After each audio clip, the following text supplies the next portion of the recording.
सर्वप्रथमे आम सन्याधिपति सदाप्रभु परमेश्वर नाम को मु धन्यवाद दिए। तो ये संगे संगे श्रोता बंधु मान प्रत्येक को प्रभु जीशु ख्रीष्ट नाम रे नमस्कार ज्ञापन करे। नमस्कार। आसंत माने प्रार्थना करिबा। सगौरव रक्षण उद्योगी परमेश्वर तुम से महत पवित्र नाम धन्यवाद प्रशंसा गौरव महिमा संभ्रम करुछु। प्रिय पिता तुम्हें आमान को केते प्रेम केते दया केते अनुग्रह कर जीवन बंचैच। जीवित मान मध्य नाम स्थान देइछ तुम्हें धन्यवाद देउछु। तुम्हें आमान को जत्न तत्पर नेउछ आमान को प्रतिपालन करुछ आमान को सुरक्षा देइछ एवं आमान को तुमर परिचय दे तुमर संतान संतति हेबार अधिकार देइथिबार धन्यवाद देउछु। ए जगत माने बंची जेमंत तुमर गौरवर कारण हेबु तुम निमंते बंचीबु तुम ठारे निज निज को समर्पण कर चलिया पारिबु साहाय्य कर। जो समस्त वाक्य दे आमाने प्रभु आलोचना करिया कुचिबु आमान को तुम्हें कथा कुह एवं पवित्र आत्मांकर अवगाहन दे आमान को परिचालना कर दियो। सब गौरव सब महिमा केवल तुमर प्रिय प्रभु जीशु ख्रीष्ट नाम रे प्रार्थना उत्सर्ग करुछु। आमेन। आसो आमे एई समय आमानकर कोई गीतटी एक गान करिबा। पेनु गाड़ीर 19 नंबर गीतटी घोषा एवं गोटे पद आमने गान करिबा। जहारी प्रभु जहारी इनु दपा पंगा पानु पूर्ति पिल्सा मानाति माकेडना मजामु जहारी प्रभु जहारी इनु दपा पंगा पानु सेंडो वेलाडाजु सुकांगाई टीतिम आंगारी पेहाना उजाड़ी सियातिम करबेनी पीजु सीप की जादी रेहड़ाई पांडी मानामु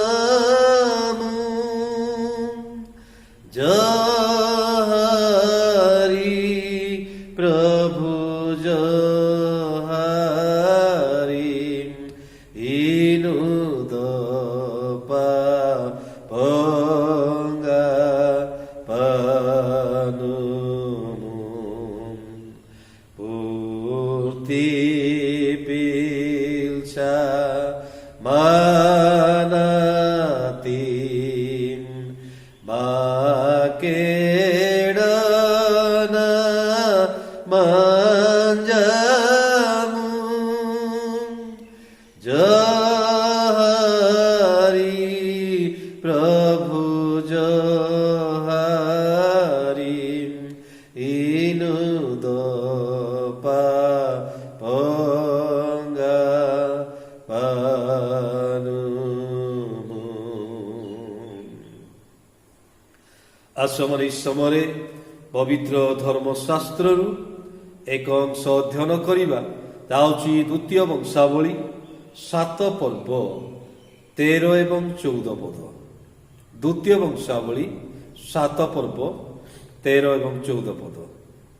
এই স্থাନରେ প্রকার ভাବରେ লেখাଯାଏ, ଆମ୍ଭେ ବୃଷ୍ଟି ନହେବା ପାଇଁ ଆକାଶ ରୁଦ୍ଧ କଲେ, କିମ୍ବା ଦେଶ ବିନାଶ କରିବା ପାଇଁ ପଙ୍ଗପାଳମାନଙ୍କୁ ଆଜ୍ଞା ଦେଲେ, अथवा आम्भे आपणा लोकमानक मध्यकु महामारी पठाइले जेबे आम्भ नामरे विख्यात आम्भ लोक माने आपण मानकु नम्र करी प्रार्थना करिवे ओ आम्भर मुख अन्वेषण करी आपण आपणा कुपथरु फेरिवे तेबे आम्भे स्वर्गरु शुणिबा ओ सेमानकर पाप क्षमा करिबा ओ सेमानकर रोग देश सुस्थ करिबा। प्रभु ए समस्त पठित वाक्य उपरे एवं श्रवण रे आय प्रत्येक को आशीर्वाद करंतु। आमेन। आज मानकर मुख्य आलोचनार विषय होछि रोग और तार प्रतिकार। मनुष्य जीवन में विभिन्न प्रकार रोग मध्य देई मनुष्य गति करिथाए। तेबे এই समस्त विषय परमेश्वर ही এই समस्त रोग दियंती। कौनसी समय आमानकर अवहेला जोगु এই समस्त रोग मध्य आसी थाए। आमानकर भूल पाई मध्य रोग आसी थाए। केतेक ईश्वरकर गौरव निमंते मध्य रोग आसी थाए एवं मन रोग परमेश्वर पठेई थांती एवं निजर पाप निमंते मध्य रोग होई थाए। आम द्वितीय वंशावली 7 पर्वर जो 13 एवं 14 पद में देखा पार्छु आम्भे महामारी को पठाइबा परमेश्वर से निजे कौन करती से महामारी रूपक रोग आज जो आम कोरोना रूपक रोग आम देखुचु ये कोरोना रोग परमेश्वर पठाउछंती। बाइबल ताहा स्पष्ट भाव में प्रकाश करे। जेतेबेले माने द्वितीय 28 पर्व जदि देखा पारिबा जदि आम 21, 22 एवं 27 पद ये समस्त पद मान देखा स्पष्ट भाव में ताहा आमानकु प्रकाश करे जे से महामारी जखमा ज्वर जाला बथ अर्श रोग जादू रोग विभिन्न प्रकार रोग से ही दियंती। ताहा होछि एक अभिशापर विषय थाए। पुणी वर्तमान समय जदि आमने मनुष्य समाज प्रत्येक आम देखा पार्छु अनेकंकर हाई प्रेशर लो प्रेशर एवं हार्ट प्रोब्लेम किडनी फेलर पुणी डायबिटीज विभिन्न प्रकार रोगर सम्मुखीन होती। से समस्त रोग द्वारा अनेकंकर जीवन मध्य चली जाए। तो परमेश्वर से समस्त रोग कौन करती पठाती। एरा हूँ शारीरिक जीवन में यही रोगर कथा हम देखा पार्छु। ये जो शरीर निमंते रोग पुणी आत्मिक भाव में रोग अच्छी। जमी शरीर रोग आसिले माने मृत्युवरण करिथाउ अनेक समय से भाई आत्मिक भाव में जितेबाला आम रोगर सम्मुखीन हो आत्मिक रोग सब रही आम आत्मिक भाव में मृत्युवरण करिथाउ। आमर आत्मिक शरीर में एभली कि विभिन्न प्रकार रोग थाए जहाँकि आमर कोई शरीर में ताहा देखा जाए नहीं किंतु आमर जीवन द्वारा आमर व्यवहार द्वारा आमर कार्य द्वारा से समस्त रोग प्रकाशित होता है। जदि आम देखा जीवु जिरिमिय 3 पर्वर 22 पद देखा से लेखा अच्छी विपथ गमन रूप रोग। आम अनेक समय आमर जीवन शैली जीवन यात्रा विपथरे ही आम कटई था। आमर समस्त कार्य आमर चिंताधारा आमर सब विषय केवल विपथ आड़ को ही कढ़ई नहीं था जोटा को कि विपथ गमन रूप रोग बोली कहुए जहाँ आत्मिक जीवन में यह घटी थाए। ସେହିଭଳି ଯଦି ଆମେ ଜିରିମିୟ 30 ପର୍ବର 12 ପଦ ଦେଖିବା, ତାହା ହେଉଛି ଅପ୍ରୀତି କାର୍ଯ୍ୟର ରୋଗ, ଯାହାକି ପ୍ରୀତିକର ନୁହେଁ। ଅନେକ ଲୋକମାନେ ତାହା ଅନେକ ସମୟରେ ଦେଖି ଘୃଣା କରନ୍ତି, ଅପ୍ରୀତିକର ବିଷୟ କାହିଁକି କରୁଛୁ କହିକି, ଯୋଉଟା କି ଅପ୍ରୀତି କାର୍ଯ୍ୟର ରୋଗ ମଧ୍ୟ ରହିଛି। ଆହୁରି ମଧ୍ୟ ଆମେ ଦେଖିବା ଆଧ୍ୟାତ୍ମିକ ଜୀବନରେ ଯୋଉ ସବୁ ରୋଗ ରହିଛି, ଜିରିମିୟ 17 ପର୍ବର 9 ପଦ ଯଦି ଦେଖିବେ, କପଟ ରୂପ ରୋଗ। ଅନେକ ସମୟରେ ଆମେ କପଟତା ଆଚରଣ କରିଥାଉ ଆମମାନଙ୍କ ଜୀବନରେ, ଆମଙ୍କର ପାରିବାରିକ ଜୀବନରେ, ସାମାଜିକ ଜୀବନରେ, ଦେଶଗତ ଜୀବନରେ। এই କପଟତା ରୂପ ରୋଗ ଯାହାକି ଅନେକଙ୍କୁ ବିନାଶ ଏବଂ ଧ୍ୱଂସ ଆଡ଼କୁ ମଧ୍ୟ ନେଇଯାଇଥାଏ। ମୁଖରେ ଗୋଟେ କଥା କହୁଥିବେ, ଅନ୍ତର ଭିତରେ ଆଉ ଗୋଟେ ପ୍ରକାର ଥିବ। ସେଇଟା ହେଉଛି ବିଷୟ 1 ପର୍ବ 4 ଏବଂ 5 ପଦରେ ଆମେ ଦେଖିବାକୁ ପାରୁଛୁ। ବିଦ୍ରୋହତା ରୂପ ରୋଗ। এই বিদ্রোহ মনোভাব আমার ব্যক্তিগত পরিবার মণ্ডলী এবং আমার সামাজিক জীবନରେ এই যে বিদ্রোহ মনোভাব রহিতায়, যে রোগ কি আমানকু ধ্বংস মুখ আড়কু নেই যাইଥାଏ। সামুয়েল পুস্তকরে তেণু সে প্রকাশ করନ୍ତି, বিদ্রোহিতা মন্ত্র পাঠ পাপ তুল্য, অবাধ্যতা ঠাকুর মানর পূজা তুল্য।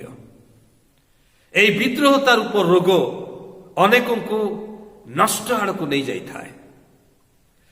ସେହିଭଳି ଆମେ ଯାକୁବ 1 ପର୍ବର 6 ପଦରେ ଆମେ ଦେଖୁଛୁ ସନ୍ଦେହଜନକ ରୂପ ରୋଗ। ସ୍ୱାମୀ ସ୍ତ୍ରୀ ଭିତରେ ଯେତେବେଳେ ସନ୍ଦେହ କାର୍ଯ୍ୟ କରେ, ଅନେକ ବିଚ୍ଛେଦ ହୋଇଯାଆନ୍ତି।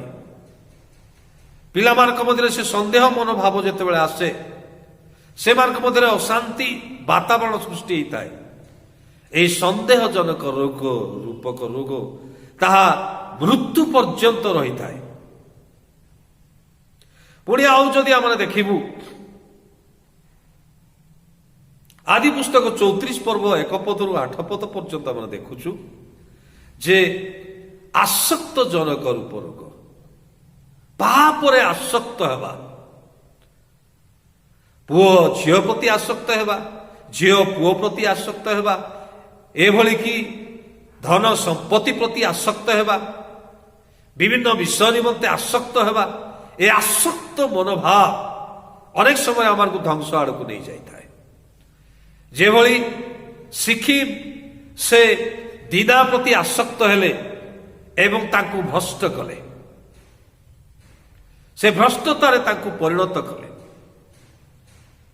এই ଆସକ୍ତ ମନୋଭାବ ଅନେକଙ୍କୁ ଧ୍ୱଂସ ମୁଖକୁ ଠେଲି ଦେଇଥାଏ। ପୁଣି ଆଦି 48 ପର୍ବ ଯଦି ଆପଣମାନେ 6 ପଦରୁ 12 ପଦ ଦେଖିବେ, ସେଇଠି ଫାରୋଙ୍କର ରକ୍ଷକ ସେନାପତିଙ୍କର ଭାର୍ଯ୍ୟା ସେ ଯୁବକ ଯୋସେଫଙ୍କ ପ୍ରତି କି ପ୍ରକାର କୁଦୃଷ୍ଟି ପକାଇଥିଲେ, ଆଉ ତାଙ୍କ ପ୍ରତି ସେ ଲୋଭରେ ଲାଳାୟିତ ହୋଇଥିଲେ, ଆକ୍ରାନ୍ତ ହୋଇଥିଲେ। ଆମେ ଦେଖିବାକୁ ପାଉଛୁ এই ଲୋଭଜନକ ରୋଗ ଅନେକଙ୍କର ଜୀବନକୁ ମଧ୍ୟ ନଷ୍ଟ କରିଦେଇଥାଏ, ଅନେକଙ୍କର ଚରିତ୍ରକୁ ନଷ୍ଟ କରିଦେଇଥାଏ, ଅନେକଙ୍କର ଧନ ଜୀବନକୁ ନଷ୍ଟ କରିଦେଇଥାଏ, ପୁଣି ବିପଥ ଆଡ଼କୁ ଠେଲି ଦେଇଥାଏ। ଯୋଉଟାକି ଅର୍ଥ ଲୋଭ, ସ୍ତ୍ରୀ ଲୋଭ, ଆସନ ଲୋଭ ଏବଂ ଗୌରବ ଲୋଭ, এই ସମସ୍ତ ପ୍ରକାର ଲୋଭ ଆମେ ଦେଖିବାକୁ ପାଉଛୁ। ତେବେ ଏହି ସମସ୍ତ ବିଷୟରୁ ଶାରୀରିକ ରୋଗ ଏବଂ ଆତ୍ମିକ ରୋଗରୁ ସୁରକ୍ଷା ପାଇବା ପାଇଁ କେବଳ ପରମେଶ୍ୱର ହିଁ ଆମଙ୍କର ଆରୋଗ୍ୟକାରୀ ଅଟନ୍ତି। ଆମେ ଯେଉଁ ଦ୍ୱିତୀୟ ବଂଶାବଳୀ 7 ପର୍ବ 13 ଏବଂ 14 ପଦରେ ଆମେ ଦେଖୁଥିଲୁ ଯେ ଆମ୍ଭେ ମହାମାରୀ ପଠାଇବା, ଯକ୍ଷ୍ମା ପଠାଇବା, କି ରୋଗ ପଠାଇବା, କି ଆଉ ଜ୍ୱର ପଠାଇବା, ବିଭିନ୍ନ ପ୍ରକାର ବେମାର ପଠାଇବା, ଆଉ ତୁମ୍ଭେ ଯେବେ ଆମଠାରେ ନମ୍ର ହେଇକି ପ୍ରାର୍ଥନା କରିବ, ଆମର ମୁଖ ଅନ୍ୱେଷଣ କରିବ, କୁପଥରୁ ଫେରିବ, ତେବେ ଆମ୍ଭେ ଦେଶକୁ ସୁସ୍ଥ କରିବା, এই କଥା ସେ ପ୍ରକାଶ କରନ୍ତି। ତେବେ ସେ ହେଉଛନ୍ତି ଆମର ଡକ୍ଟର। जड़े प्रकार भाव में कहती जे God is best doctor, prayer is best medicine. तेबे आमार डॉक्टर होउछंती परमेश्वर। जदि आमारे तांको ठारे शरण नेबा ताले सेई आमार को कोन करिवे, रोगरु आरोग्य करि पारिबे, शारीरिक एवं आत्मिक रोगरु। यात्रा पुस्तक 15 पर्व 26 पदरे आम देखू से सदाप्रभु परमेश्वर कहती आमे सदाप्रभु तुम्भर आरोग्यकारी। परमेश्वर होती आम आरोग्यकारी परमेश्वर अटंती। सी आम को आरोग्य करती शारीरिक एवं आत्मिक रोगरु। 103 गीतर 3 पदरे से 103 गीतर 3 पदरे से प्रकाश करती। तेणु से तुम्भर रोग सुस्थ करती। रोग सब से कौन करती सुस्थ करती। गोटे ना दीटा नहीं सब रोग से सुस्थ करती। से जेकोसी रोग थाउ ना कहीं से शारीरिक रोगरु एवं आत्मिक रोगरु मध्य सुस्थ करती। तेणु गीत संहिता 23 गीतर 3 पदरे प्रकाश करे से मो प्राण को सुस्थ करती। आमार प्राण को आमार मन को आमार हृदय को आमार अंतकरण को से सुस्थ करती। तार अर्थ आमार आत्मिक शरीर को सुस्थ करने संगे संगे शारीरिक शरीर को मध्य से सुस्थ करती। आमार शारीरिक स्वास्थ्य अवस्था कि आत्मिक स्वास्थ्य अवस्था को जदि आम चिंता करवा, शारीरिक स्वास्थ्य अवस्था लोक मैंने देखले जानी पारती जे सुस्थ कि असुस्थ, किंतु आत्मिक स्वास्थ्य अवस्था आम केवल क्या देखिकी जानी पारिबा नहीं। ऊपर भल देखा जिबा किंतु भितरे विभिन्न प्रकार अप्रीतिकर विषय थिबो। जोड़ा जिसा 1 पर्वर 5-6 पदरे हम देखु मस्तक जाक आउ पूजपूर्ण घा काछुमय होईछि, शरीर जाक से प्रकार होईछि, मस्तक तलिया पर्यंत किछि स्वास्थ्य नाही। ईश्वर वाक्य आमर को स्पष्ट भाव में ता प्रकाश करे। तेबे आमर आत्मिक अवस्था कि प्रकार अच्छी पूजपूर्ण घा कि दुर्गंध होउछि कि जहाँकि लोक माने जदि शारीरिक भाव में रोगाक्रांत हेले नाक लोक माने चुंटती, किंतु आमर आत्मिक भाव में जदि आम रोगाक्रांत हो आमर ना शुणिले आमर कथा शुणिले लोक माने कान से माने कौन करती चुंटती। ईश्वर वाक्य आमर को ताहा कौन करे ना स्पष्ट भाव में प्रकाश करे। तेरे जोहन 5 पर्व 14 एवं 15 पद मान देखु 38 वर्ष रोगी की प्रभु जीशु ख्रीष्ट से कौन कले ना सुस्थ कले। आ से कहले जे तुमे सुस्थ होई अछ आउ पाप कर नाही जेमती तुम प्रति आहुरी अधिक दुर्दशा न घटे। एइटे हम लक्ष्य करिया को पारुछु जे पाप सहित रोगर मध्य निश्चय संपर्क रहिछि। रोग सहित पापर संपर्क रहिछि। जेमती बाक्य 9 पर्व 1-2 पदरे से रोगी की प्रकाश करुछंती। जो रोगी की पक्षाघात रोगी रे से रोगग्रस्त अवस्था रे पड़ी थिले 4 जन को द्वारा से बुहा के जाउछंती। जीसु कहउछंती ताकू जे तुम्भर पाप सबु क्षमा करा गला। तार अर्थ से पक्षाघात रोगरु ताकू सुस्थ हो जाओ बोली न कही तुमर पाप सब क्षमा करा गला बोली कहा जाउछि। सेतेबेले से कौन करुछंती से पक्षाघात रोगरु से सुस्थ हो जाउछंती। आमने लक्ष्य करिया को पारुछु जे रोग सहित पापर केमती संपर्क थिबा आमने देखिया को पारुछु। तेबे पाप रूपक रोगरु से सुस्थ करती एवं शारीरिक रोगरु मध्य से कौन करुछंती ना सुस्थ करती। से होउछंती आमार उत्तम डॉक्टर अटंती, उत्तम चिकित्सक अटंती। बाक्य 1 पर्व 18-21 पदरे हम देखुछु जे से होउछंती आमार परित्राणकर्ता जीसु। जीसु नामर अर्थ होउछि परित्राणकर्ता। से आमार को परित्राण करती पाप रोगरु विभिन्न प्रकार विषय उद्धार करती, विपद उद्धार करती, अशांति उद्धार करती, दुख उद्धार करती। से होउछंती निश्चय से आमार डॉक्टर अटंती। प्रेरित 4 पर्व 12 पदरे से प्रकाश करा जाए ତାହାଙ୍କ ଛଡ଼ା ଆଉ କାହାଠାରେ ପରିତ୍ରାଣ ନାହିଁ। ଆକାଶ ତଳେ ମନୁଷ୍ୟମାନଙ୍କ ମଧ୍ୟରେ ଆଉ କୌଣସି ନାମ ଦିଆଯାଇ ନାହିଁ। ଯୀଶୁ ହେଉଛନ୍ତି ଆମମାନଙ୍କର ଉଦ୍ଧାରକର୍ତ୍ତା, ପରିତ୍ରାଣକର୍ତ୍ତା, ସୁସ୍ଥକାରୀ, ଆରୋଗ୍ୟକାରୀ, ମଙ୍ଗଳକାରୀ, ଶାନ୍ତିଦାତା ଅଟନ୍ତି। ଯେଉଁମାନେ ତାଙ୍କ ନିକଟକୁ ଯାଆନ୍ତି ସେମାନେ ସୁସ୍ଥତା ପାଆନ୍ତି, ଶାନ୍ତି ପାଆନ୍ତି, ଆନନ୍ଦ ପାଆନ୍ତି। ଆଉ ଯେଉଁମାନେ ତାଙ୍କଠାରୁ ଦୂରକୁ ଚାଲି ଯାଇଛନ୍ତି ଏହି ଜଗତରେ ସେମାନେ କେବେ ମଧ୍ୟ ଯେତେ ଯାହା ଥିଲେ ମଧ୍ୟ ଶାନ୍ତି ପାଇପାରିବେ ନାହିଁ, ଆନନ୍ଦ ପାଇପାରିବେ ନାହିଁ, କି ଖୁସି ମଧ୍ୟ ପାଇପାରିବେ ନାହିଁ। ତେବେ ଏହି ସମସ୍ତ ରୋଗରୁ ସୁସ୍ଥତା ଲାଭ କରିବା ପାଇଁ ଡକ୍ଟର ପାଖକୁ ଯିବାକୁ ପଡ଼ିବ। ଡକ୍ଟର ହେଉଛନ୍ତି ଆମମାନଙ୍କର ପ୍ରଭୁ ଯୀଶୁ। ତାଙ୍କ ପାଖକୁ ଯିବାକୁ ପଡ଼ିବ। ପୁଣି ସେ ଆମମାନଙ୍କୁ ଗୋଟେ ମେଡିସିନ ଦେଇଛନ୍ତି। ସେଇ ମେଡିସିନକୁ ୟୁଜ କରିବା ଦ୍ୱାରା ଆମେ କ'ଣ ହେଇପାରିବୁ? ସୁସ୍ଥତା ପାଇପାରିବୁ। ଦ୍ୱିତୀୟ ବଂଶାବଳୀ 7 ପର୍ବ ଯୋଉଟା ଆମେ 14 ପଦରେ ଦେଖୁଥିଲୁ, ଯେବେ ତୁମ୍ଭେମାନେ ନମ୍ର ହୋଇ ଆମ ନିକଟରେ ପ୍ରାର୍ଥନା କରିବ, ଆମର ମୁଖ ଅନ୍ୱେଷଣ କରିବ ଏବଂ କୁପଥରୁ ଫେରିବ, ତେବେ ଆମର ସ୍ୱର୍ଗରୁ ତାହା ଶୁଣିବା ଏବଂ ଆମର କ'ଣ କରିବା? ଦେଶକୁ ସୁସ୍ଥ କରିବା, ପାପ କ୍ଷମା କରିଦେବା। এই সমস্ত কথা সে প্রকাশ করতে। তবে এইটি যে মেডিসিন কথা আমরা দেখিବାକୁ পারছু প্রতিকার নিমন্তে, সুস্থতা নিমন্তে, শারীরিক এবং আত্মিক জীবনের সুস্থতা নিমন্তে সেটি কুহগলা যদি আমরা নম্র ভাবে প্রার্থনা করিবা। নম্র ভাবে প্রার্থনা করিবা দ্বারা প্রভু কোন করନ୍ତି? আমার শারীরিক অসুস্থতার সুস্থতা দেবে, আত্মিক জীবনের অসুস্থতার মধ্যে আমাকে সুস্থতা দেবে। সেদিন নিনিবি মহানগরর লোকমানে সেমানে নম্র হয়ে যেতবে প্রার্থনা করছন্তি, প্রভু সেমানকু কোন করতিলে? উদ্ধার করিଥିଲେ। এইভাবে কি যেতবে আমরা করগ্রাহের বিষয় দেখুছু, সে নম্র ভাবে প্রার্থনা করতিলে, যাহা দ্বারা পরমেশ্বর অর্থাৎ প্রভু যীশু তাকে কোন কৌছন্তি না আও ধার্মিক বলি গণনা করছন্তি। ঈশ্বরের বাক্য আমারকু অনেক কথা প্রকাশ করে। এই নম্রতা প্রার্থনা হি প্রভু শুণନ୍ତି। কারণ নম্র লোকমানকু সে ধরি রখନ୍ତି।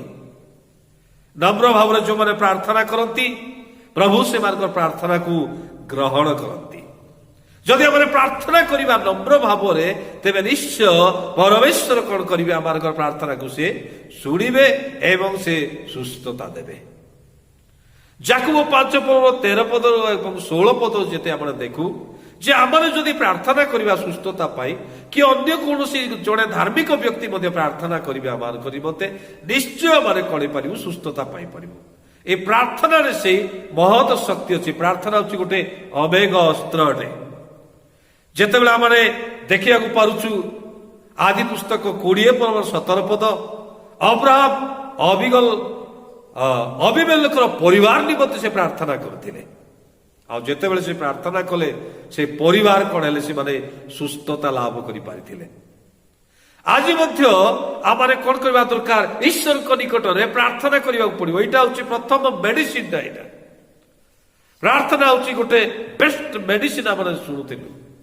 ଦ୍ୱିତୀୟ ମେଡିସିନ ଆମେ ଦେଖିବାକୁ ଯିବୁ ଯେ ଯଦି ଆମଙ୍କର ମୁଖ ଅନ୍ୱେଷଣ କରିବ, ପରମେଶ୍ୱରଙ୍କର ମୁଖ ଯଦି ଆମେ ଅନ୍ୱେଷଣ କରିବା, ତାକୁ ଖୋଜିବା, ତାକୁ ଲୋଡ଼ିବା, ତେବେ ସେ ଆମକୁ କ'ଣ କରିବେ? ନିଶ୍ଚୟ ସୁସ୍ଥତା ପ୍ରଦାନ କରିବେ। କେମିତି ଲୋଡ଼ିବାକୁ ପଡିବ? ଯଦି ଆପଣମାନେ ଜିରିମିୟ ତାର 38 ପର୍ବର 13 ପଦ ଦେଖିବେ, ସର୍ବାନ୍ତକରଣ ସହିତ ଯଦି ଆମେ ତାକୁ ଲୋଡ଼ିବା, ଖୋଜିବା, ତେବେ ତାଙ୍କର ଉଦ୍ଦେଶ୍ୟ ପାଇପାରିବା, ଆମେ ସୁସ୍ଥତା ଲାଭ କରିପାରିବା, ଅନୁଗ୍ରହ ପାଇପାରିବା। ହୋସେୟ ତାର 5 ପର୍ବ 13 ପଦରୁ 15 ପଦ ଏବଂ 6 ପଦର 1 ପଦ, 6 ପର୍ବର 1 ପଦ ଯେତେବେଳେ ଆମେ ଦେଖୁଛୁ ସେଇ ସ୍ଥାନରେ ଯଦି ଆମେ ଯତ୍ନରେ ତାହାଙ୍କର ଅନ୍ୱେଷଣ କରୁ, ତାହେଲେ ନିଶ୍ଚୟ ସେ କ'ଣ କରିବେ? ଆମେ ଆଉ ତାଙ୍କର ଉଦ୍ଦେଶ୍ୟ ପାଇବା ଏବଂ ସେ ଆମକୁ ସୁସ୍ଥ କରିବେ। ତେଣୁ ଆମେ ତାକୁ ଖୋଜିବା ଦରକାର, ଅନ୍ୱେଷଣ କରିବା ଦରକାର। ଯେମତ ମାଗଦଲିନୀ ମରିୟମ ଯୀଶୁକୁ ସେ ଖୋଜିକି ସେ ପାଇପାରିଥିଲେ।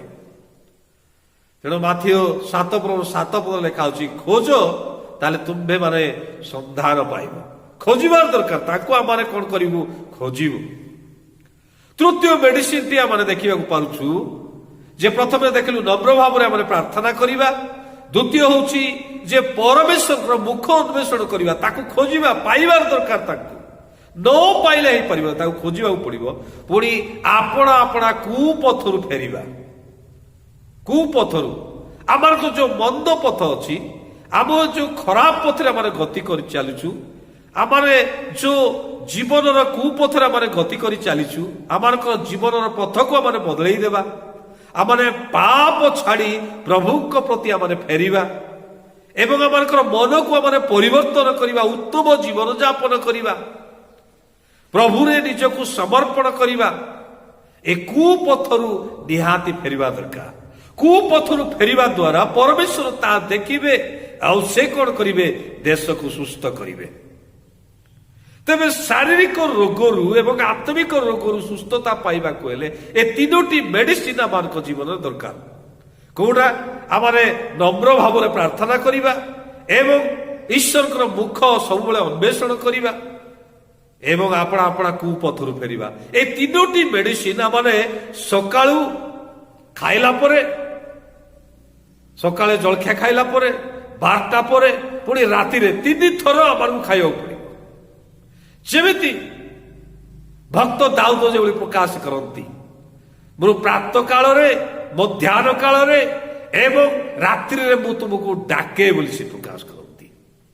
ଆମେ ପ୍ରତ୍ୟେକ ସମୟରେ ଅର୍ଥାତ୍ 3 ଥର ଏ ମେଡିସିନକୁ ୟୁଜ୍ କରିବାକୁ ପଡିବ, ଯୋଉଟା ୟୁଜ୍ କରିବା ଦ୍ୱାରା ଆମେ କଣ ହେଇପାରିବୁ? ଶାରୀରିକ ଭାବରେ ଏବଂ ଆତ୍ମିକ ଭାବରେ ମଧ୍ୟ ଆମେ ସୁସ୍ଥତା ପାଇପାରିବୁ। ପୁଣି ଯେମିତି ଆମେ ମେଡିସିନ ଖାଇବାକୁ ହେଲେ ଖାଲି ପେଟରେ ଆମେ କଣ କରିଥାଉ? ଗ୍ୟାଷ୍ଟ୍ରିକ ମେଡିସିନ ଖାଇଥାଉ। ସେଇ ପ୍ରକାର ଭାବରେ ଖାଲି ପେଟରେ ମଧ୍ୟ ନିହାତି ଖାଇବାର ବାଇବଲରେ ଅଛି, ଯୋଉଟା ଖାଇବା ଦ୍ୱାରା ଆମେ କଣ ହେଇପାରିବୁ? ଆମ ଜୀବନରେ ଯଦି ସେମିତି ଆଉ କୌଣସି ପ୍ରକାର ଗୋଟେ ଗ୍ୟାସ୍ ରୋଗ ରହିଛି ଆମ ଜୀବନରେ, ଆମର ଆତ୍ମିକ ଜୀବନରେ, ଯୋଉଟା କି ଆମକୁ କଣ କରିବ? ଦିନକୁ ଦିନ ଆଉ ଈଶ୍ୱରଙ୍କର ବାକ୍ୟ ଭୋଜନ କରିବାକୁ ଦେବ ନାହିଁ, ବାକ୍ୟ ଜୀର୍ଣ୍ଣ ହେବ ନାହିଁ, ଆଉ ତେଣୁ ସେଇ ଗ୍ୟାଷ୍ଟ୍ରିକ ଟାବଲେଟ ଖାଇବା ଦରକାର। ତା ହଉଛି ଯଦି ଆପଣ ମାନେ ଦେଖିବେ ଯାତ୍ରା ପୁସ୍ତକ 23:25 ପଦ, ତାହା ଆମକୁ ପ୍ରକାଶ କରେ। ତା ପୂର୍ବରୁ ଆମେ ସ୍ପଷ୍ଟ ଭାବରେ କଣ କରୁଛୁ? ଅନେକ ବିଷୟ ଆମେ ଦେଖିବାକୁ ପଡୁଛୁ। ତେବେ 23:25 ପଦରେ ଆମେ ଦେଖୁଛୁ ଯେ ସକାଳୁ ଉଠି ଆମେ କଣ କରିବୁ? ସେଇ ସ୍ଥାନରେ ଆମେ ଦେଖୁଛୁ।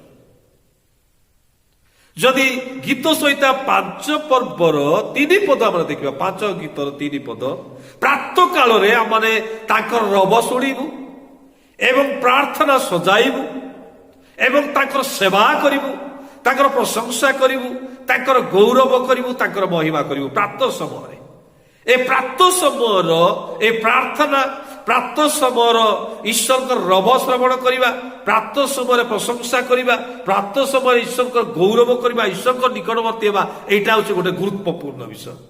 ତେଣୁ ଏଇଟା ହଉଛି ଗ୍ୟାଷ୍ଟ୍ରିକ ମେଡିସିନ ଖାଇଲା ଭଳି ଆମେ ସକାଳୁ ଉଠି ତାଙ୍କର ସେବା କରିବା ଏବଂ ତାଙ୍କର ମହିମା କରିବା, ତାଙ୍କର ଗୌରବ କରିବା, ତାଙ୍କର ପ୍ରଶଂସା କରିବା। এই ପ୍ରାପ୍ତ ସମୟରେ এইটা ୟୁଜ କରିବା ଦ୍ୱାରା ଆମେ କଣ ହେଇପାରିବୁ?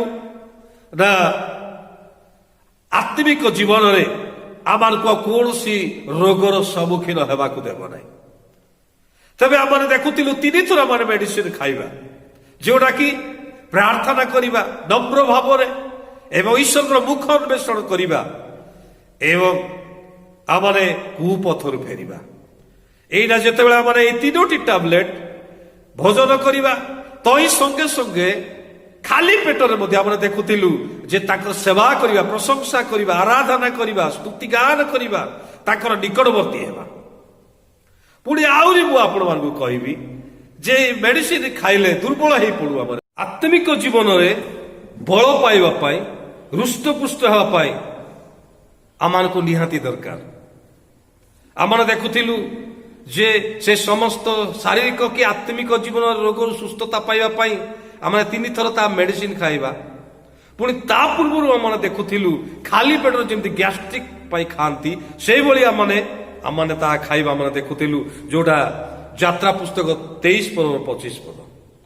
ପୁଣି ଆମକୁ ଯେତେବେଳେ ଆମେ ମେଡିସିନ ଖାଉ, ଅସୁସ୍ଥ ହେଇଥାଉ, आमर बल कमी जाए तेणु बल पाइबापी निहाती विभिन्न प्रकार प्रोटीन पाउडर विभिन्न विषय आवश्यक होता है से भली यात्रा पुस्तक 15:26 पद जो देखू से स्थान में देखुचु जे 3टी विषय से स्थान लिखा जाए आम 3टी प्रकार प्रोटीन पाउडर से व्यवहार करने पड़ो। एक हूँ वाक्य मनोयोग करवा जो वाक्य कि आम को कौन कर बल देव साहस देव आम जीवन को परिष्कार कर जो वाक्य आम को ईश्वर मार्ग में कढ़ाई देव जो वाक्य आम को साहस देव धैर्य देव आम जीवन को गठन कर जो वाक्य आम को मार्जित कर पवित्र कर ईश्वर को निकटवर्ती कर से वाक्य प्रति आम मनोयोगी होगा। सका उठले दिन बेले कि राति समय ये वाक्य को माने ध्यान करवा प्रार्थना आम सदा बेले जागी रहा जदि आम वाक्य जो माने ध्यान करवा से माने कौन है माने दिन को दिन रुष्ट पुष्ट होने जीवन में आमर आध्यात्मिक जीवन में गति करा जदि आम वाक्य ध्यान करूना हो कि वाक्य को अध्ययन करूना हो ताले आमर आत्मिक जीवन में आम मृत बोलिकी जना आजिकल माने अनेक समय कौन करुचु आमर ये गोटे हो गला जे आम बाइबल न धरी आम मोबाइल रे बाइबल आम यूज करिथाउ मोबाइल धरी चर्च को जाई थाउ मोबाइल धरी प्रेयर रे बसी थाउ मोबाइल रे आमर नेट रे सब काम होता है किंतु ये सब चलीज यहाँ किंतु वाक्य ईश्वर वाक्य से बाइबल को आम स्नेह करवा एवं वाक्य को आम ध्यान करवा वाक्य को आम प्राक्टिस करवा हृदय आम साइती कर रखा जहाँकि आमर जीवन में कौन कर ना बल देव साहस देव एवं रुष्ट पुष्ट कर। द्वितीय तो से देखा पार्छु जहा उचित ताहा कर जहा उचित परमेश्वर जहा उचित मन करुछंती जहाँकि उत्तम विषय मन करुछंती से समस्त विषय करवा दरकार। मिका पुस्तक से प्रकाश करती हे मनुष्य जहा उत्तम ताहा से तुमको जनाई अछंती न्यायचरण दया भल पाइबा परमेश्वर सहित नम्र भाव में गमनागमन करवा एहा छड़ा तुम ठारू आ कौन चाहती ते परमेश्वर एक प्रकार उचित विषय करने उत्तम विषय करने से चाहती आम जीवन में करवा दरकार। तृतीय विषय आम देखुचु जे विधि समस्त पालन करवा जो माने कि ताकर वाक्य को पालन करती से माने होउछंती ताकर माता पिता भाई भौणी बोली से प्रकाश करती तेबे ताकर विधि को आम पालन करने द्वारा आम ईश्वर राज्य को माने जाई पारिबो जदि आम ए समस्त विधि पालन न करिबो आम केबे जाई पारिबो नै तेबे आमर आध्यात्मिक जीवन में बल पाइबा को हेले ईश्वर वाक्य मनोयोगी हेबा जहा उचित ताहा करवा एवं ताकर विधि को आम पालन करवा यह आमर आध्यात्मिक जीवन को यही जो टैबलेट सब खाइबा द्वारा रुष्ट पुष्ट करिवो आमर विश्वास जीवन में शारीरिक जीवन में आम बचिया पारिबा विश्वास बलवान हो पारिबा ईश्वर सहित आमर निबिड़ संपर्क रहिबो आत्मा रे शक्तियुक्त हो पारिबा एवं प्रभु रे मध्य माने स्थिर हो रही पारिबा।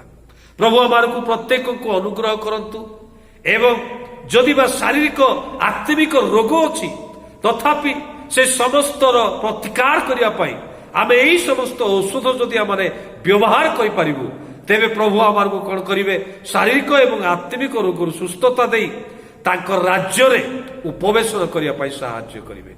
प्रभु आमार को प्रत्येक को अनुग्रह करंतु। पवित्र पिता तुम से महत पवित्र नाम धन्यवाद देउछु तुम नाम प्रशंसा करुछु गौरव करुछु महिमा करुछु आमार को सुंदर अवकाश देइछ पिता तुम वाक्य चिंता करिया पाए जो समस्त वाक्य माने शुणीचु श्रोता मात्र नई वाक्यर कर्मकारी होगा पाई सहाय्य कर आमे जमत तुमर वाक्य को ध्यान करने द्वारा तुमर वाक्य को पालन करने द्वारा तुमर वाक्य अनुसार चलवा द्वारा पिता माने शारीरिक एवं आत्मिक जीवन में सुस्थता लाभ करने को पारिबु अनुग्रह प्रदान कर तुमर करुणा दृष्टि आम ऊपर रख तुम्हें जो समस्त मेडिसिन आम को देइछ जे नम्र भाव में प्रार्थना करिया पाए एवं तुमर मुख अन्वेषण करिया पाए कुपथरु फेरिया पाए एवं प्रभु सकाल उठी तुम सेवा करिया पाए तुम प्रशंसा करिया पाए तुम धन्यवाद करिया पाए तुम रब शुणिया पाए तुम निकट प्रार्थना करिया पाए एवं प्रभु आमार को जो समस्त